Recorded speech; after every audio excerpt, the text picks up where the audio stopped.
Ladies and gentlemen, boys and girls, this is that time again. It's that time with Rimshots with Sean right here in the Rock Rage Radio Network, brought to you by Barstools and Bandtalk and Mapex Drums. I can say that now. I'm a Mapex artist. It's so exciting. I have my actually I've known Carlos Arroyo for a bit on social media. This is the first time we've met and chatted, but welcome, my friend. Oh, thank you, Sean. Thank you. Yeah, it's great to be on. Thank you for having me. Well, I appreciate it, and it was funny because I said, "Yeah, spell your first and last name and the name of your band." You're like, "Well, I got 7 bands, so why don't you run down those right now? We'll get that out of the way." Yeah, I have a Jimi Hendrix tribute band. It's called Stone Free, the Ultimate Jimi Hendrix Tribute. That's kind of the fun band. I get to wear the afro and the bell bottoms and the mustache, burning smash guitars. Nice. It's fun. And then I have a band, Echoes of the Soul. And this band came out. I was playing a concert for Thanksgiving, Thanksgiving concert, and this little girl with pigtails and black rimmed glasses comes up. She goes, "Wow, you guys were great." I go, "Oh, thank you." She goes, "I'm a singer." I go, "Oh, okay." And she goes, can I jam with you sometime?" I go, "Anytime." Because here's my card. Call me. She goes, "Well, can I audition for you?" I go, "Well, sure." This is while we're tearing down the stage from Nice. a televised concert. And she goes, "Well, can I audition right now?" I go, Sure." And she gets out there and was just amazing. Her name's Erin Lee Smith. And I wound up going on her social media, and she's an actress, played on Law and Order. She's flying back all over the country doing movies and TV shows, and so that's my Echoes of the Soul, and Randy, who plays in my Hendrix band, also plays in that band. And then a friend of his played keyboards, so he joined the band. And then our old drummer, we needed a drummer for this project, and my old drummer joined the band. So it's a fun band, and it's turned into 3 different bands because we do the Hendrix. That's our '60s show, Yep. and she wound up growing up. Her parents listening to nothing but '60s, Aretha Franklin, Janis Joplin, all of the kind of fun stuff like that. And she goes, "Oh, I could sing all that." And I'm going, "This little blonde girl with pigtails? Yeah, sure." And she wound up coming to our first rehearsal and just killed it. Yeah, just killed it. And then our Brian, who had joined the band, he goes, "Hey, I have an agent that's looking for a classic rock band." I go, "Well, we each probably know 10,000 songs. Yeah, call him and tell him that, great, whatever he needs, just to call us and we'll throw the sets together." And then I have my old drummer was saying, "Hey, I need a band. I have an agent that needs a band that does kind of today's music." Because Sean, when we were going to clubs, we were listening to our classic rock stuff, Yep. and that was our '60s, '70s, '80s stuff. And now the kids that are going to the clubs and stuff, it's their classic rock stuff, the '90s and to today. So that we had to put another band together for that. That turned into 3 different projects. And then I have friends that I play with, the Anonymous Band. Jeff and I and Tim, we go back 5 decades. We've played together on and off, and we do a lot of work for recovery because I've been sober 31 years. You know, Congratulations. Thank you, thank you. And they were my party animal friends from the '70s and the '80s, and we're all sober. So we do a lot of concerts, a lot of outdoor concerts and fundraisers, and that's a lot of fun. We just did the AA convention last month, and that was wild because we had to set up stages, 4 different stages on 4 different floors, and it was their 40th anniversary. So we decided to do 40 years of rock and roll with costume changes. So I'd get off the stage while they're doing a song, and I'd dress '80s and come back, looking like, with a big wig. And yes, I could still fit into my spandex and put it. Yeah, one of my friends says, "Just because you can, don't mean you should." Well, yeah. You Well, know. So yeah. we were doing that and changing costumes, and I even changed into kind of a rapper, with the hat on and the hoodie and all the chains and glasses on. And the lead singer singing, he didn't know I was changing costumes, and he sees a guy that looks like a hood coming up on stage to grab a guitar, and he's thinking, "That guy's trying to steal our guitars, man. Who is that guy?" So it's fun. And then I have a band called Off the Menu, which is a classic rock band, but it's all acoustic. We're doing stuff like Pink Floyd and Led Zeppelin, The Who, but it's all unplugged. Yeah, so it's a lot of fun, and I play in the Lifelines band since we're all in recovery. We're all, so we do a lot of live shows, a lot of live concerts. I have one coming up the 27th that it's televised all over the world. So it's always a blast doing that. So it's just busy, busy, busy. Safe to say you can work a calendar. Yes, yes, I can. And I have to have my phone with me at all times. What day is that? Yeah. Hold on. Yeah, I can do that for those 2 hours, in Yeah, you between have my to. shows. I Yeah. it sounds lame, but I need help with mine because I get so many requests and I don't do a good job that I say yes to everything and I probably shouldn't. So I have a great helper that just happens to be an amazing singer that I promote. So that's just the way that works. So anyway, Yeah. you Yeah. reside where? Excuse me? You reside where? I just moved to Tennessee Tennessee from. from Southern California. Okay, so that there's I don't know if I'm not prepared to call it a trend. But it does seem to me that there's an awful lot of people from Southern Cal migrating to Tennessee, more over the Nashville area. Are you in or around that area? Yeah, we're 20 minutes from Nashville. Okay. Yeah. And what was the I guess the desire to make that move? Well, part of it is my daughter works for a mental health company, and we babysit the grandkids. Okay. And their company offered her, look, you can keep your California money, come out to Tennessee. You could buy a house here, with the money you're making. We're in California, it's really tough. Yeah. And it's not just her, it's just I talked to so many of my friends and they're saying the same thing as, yeah, we want to leave California because the taxes are crazy, and housing is nuts. We were able to come here and we bought a house in a lake community. And my stipulation with my wife was I can move to Tennessee as long as I can keep flying back and forth to do my concerts, in California Yeah. and wherever my music takes me. And I came here, and the first day I'm here, I go to dinner, and I'm sitting down, and there's a family next to me, and we're just talking, having a great time. And it winds up he's Steve Miller's manager, Ah, and then we're known as stage manager. So it's like, wow, I'm here one day, and I've already met a major player. And everywhere I've gone, I've just been meeting major people in the music industry yeah. that have done the same thing. Tony, who lives across the street, the next day he came over, his wife came over, and we started talking. And I told him I play in a Hendrix band. She goes like, "What? I'll be right back." And she runs home and going, "Oh, okay," and she comes back with her husband because I guess her husband did Buddy Miles in the studio, helped write the material for Mitch Mitchell's solo stuff. He worked with Steve Miller. So in 2 days, I met all these people just by hanging out and going. So I'm getting asked to do a lot of stuff here in Nashville. So I've got so much stuff going on still in California. I'm flying back and forth, so trying to get that all done. So hopefully, maybe by August, I can start doing some stuff here and put a band together here in Nashville also. Well, I mean that's I talked to a lot of people. I know a lot of people. I actually was just asked to do a track for somebody, and it's funny because all my country friends are like, I'm a rock guy, right? What are you doing a country thing for? Well, they heard me play and they thought I could do it, and lo and behold, it turned out pretty good. So, that's a city of networking, though, right? You got to have that networking antenna up at all times. At all times. Like I say, the first 2 days I was here, and look at the people I met in 2 days. Yeah. In just 2 days. So yeah, I'm looking forward to really taking a great stab of playing music here. My wife and I have been going to Nashville to see what's going on. We went to Kid Rock's club and to Bon Jovi's club and Jelly Roll's club to see what the vibes are. And it's like, oh, like this place. And I meet people, I'm a people person anyway. So it's easy to start conversations and people go, "You're a musician, right?" Because yeah.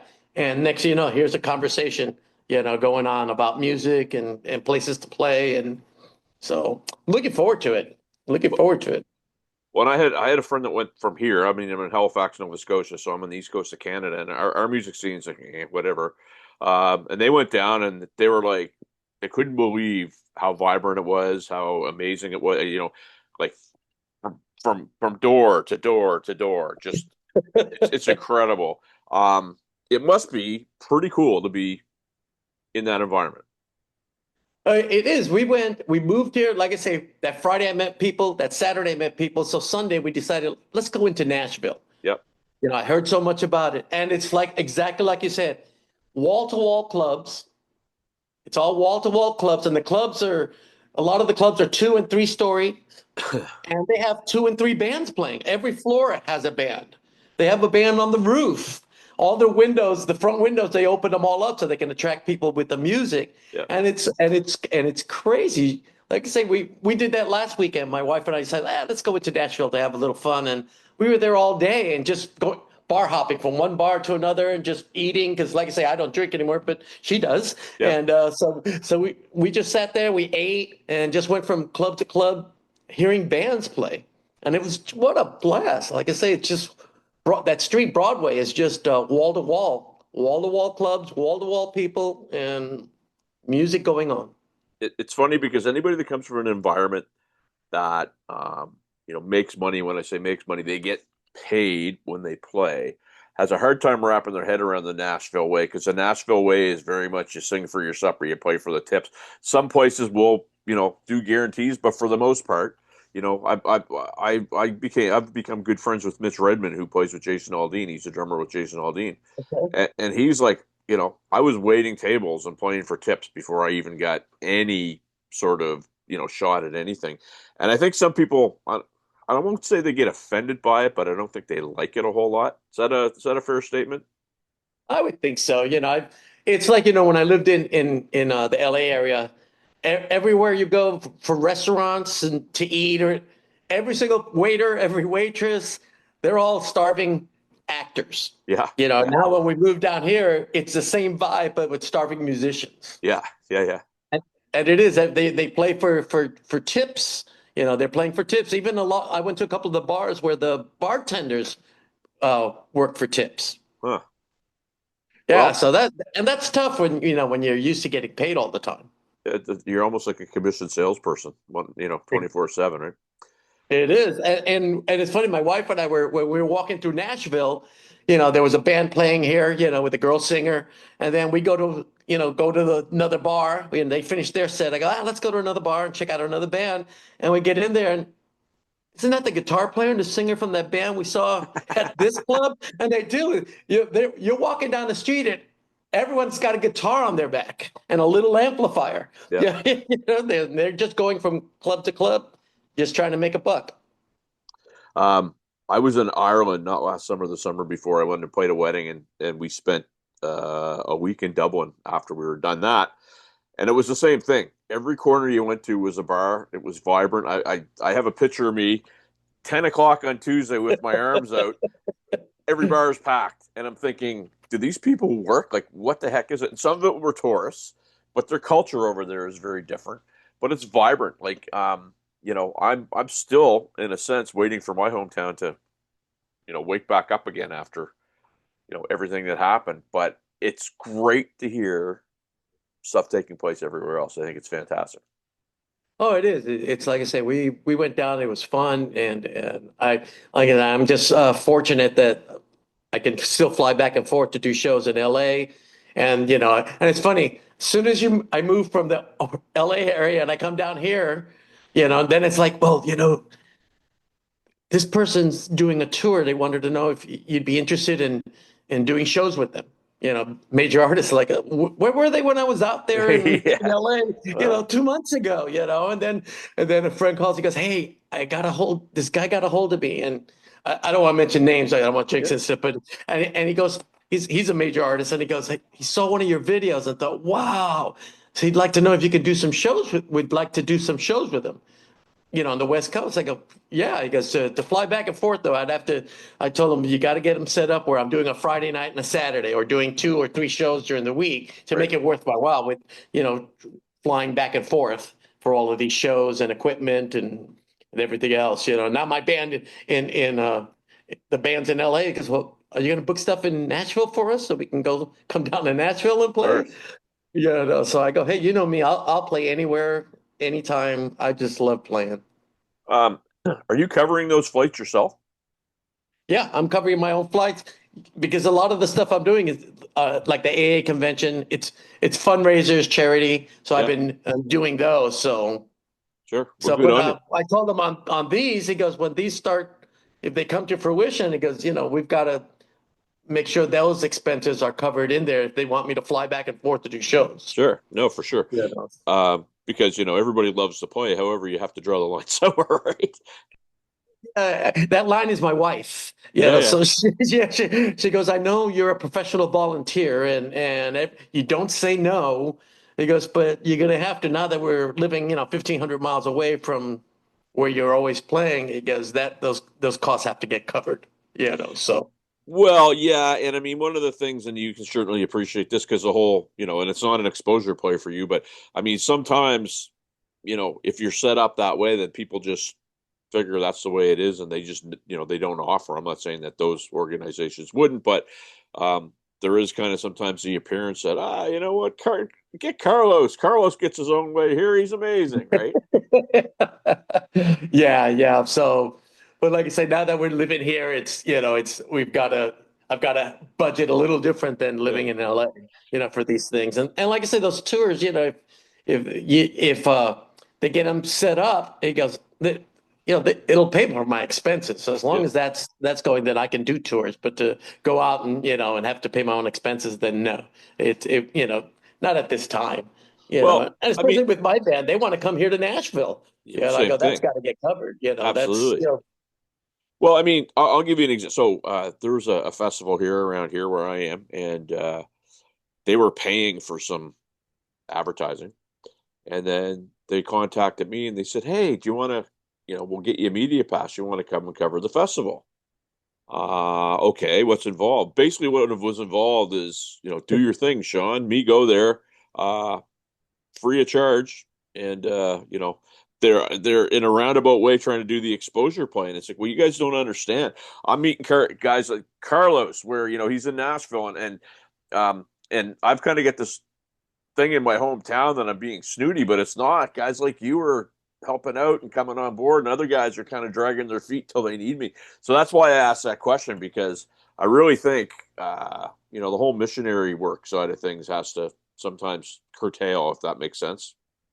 Oh, it does. I've told the guys, look, if those kind of gigs come up, just let's book them at times where we're getting paid to do other gigs. So at least Right, it covers my expenses for that. for sure. So it's on, and that's like these. I had the coming up June 27th here for playing Lifelines, doing the show there, Lifelines. Well, I was going to do it that weekend because I also had Freedom Fest that weekend. But now Freedom Fest is postponed and the Wave Festival is postponed. So it's like, okay, well, we've got to work around that, especially like Joe, my drummer, Joe, he works for Live Nation. He sets up and tears down all the stages and the lighting and everything else, so his schedule, he goes, hey, my schedule is crazy, but Yeah. I get paid for all the stuff I do. He was 2 weeks ago. He goes, hey, I can't rehearse this weekend, because I was in LA, because I'm doing the Beyonce show. That's 4 days of literally around the clock, Hmm. working. I go, well, yeah. And the same thing with Brian. Brian's the same way, he's working and doing that kind of stuff. So I go, hey, here's when I'm going to be in town. Or if you book something, let me know and let's work around that and book a few things so that it's worth all our whiles to do that. No, for sure. And I mean, that's the side of the business that I think often gets overlooked. So I think it's a good thing we're talking about it here because, it is a business and you have to remind yourself of that. It's hard enough getting paid in this business, right? For everything that you do. And you get paid and then people want to take taxes from you. So that tells me it's a real business, right? So, um, Exactly. yeah, exactly. So last question, my friend, give us some socials and stuff where my viewers can find out about what's up. I've got a ton of people in LA. I've got a ton of people in Nashville. If you're doing some stuff, where do I send them? They can go to my Facebook page, Carlos Arroyo, because I have Carlos Arroyo, Carlos Fernando Arroyo. I've got Carlos Arroyo musician. Uh, we're just starting with the Echoes thing. So on Reverb Nation, I have Stone Free, the ultimate Jimi Hendrix tribute, and I just started a page, so it's just in construction for the Echoes of Echoes of the Soul band. Yeah, so that's where you can get us, and then a lot of like Freedom Coalition, Recovery Road, a lot of those that I do a lot. I do a lot of work with them. Then Lifelines at the Crossing on Facebook. You can go on there because I'm always doing shows, and you can go there because I went there as a favor for a friend that I've known for a million years, and that was 13 years ago, and so I'm always doing work on there. So you can go back 13 years of videos, look at the last Friday of every month for the last 13 years, and there's videos of my Echoes band, my Hendrix band, the Anonymous band, the off the menu band. There's a lot of stuff there, and then my email is arr07p@aol.com. Everyone's welcome to email me there, and I will always get back to them. My friend, thank you for doing this. It was great to finally get her done, my friend. Yeah, thank you, and I want to thank Christina Avila for putting us together. She does a great job. She does a great job, my Yeah, friend. She does. yeah, she does. She's a sweetheart. She is. Peace, my friend. Peace, my friend. Take care. We are back after this.